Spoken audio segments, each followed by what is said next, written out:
Hello there. In this video, I will show you how to see who viewed your TikTok profiles. So let's get start this video.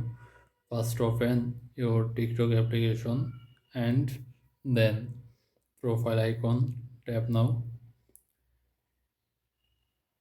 Then tap now three dot line. Tap on settings. Tap on privacy. Scroll down. Tap on viewers. View history. Just enable. Okay. Enable. Done. Back.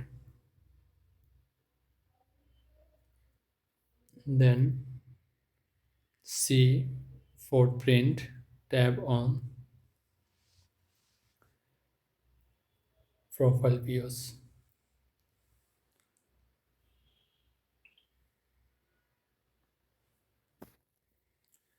You can see who is viewing your profile. Okay.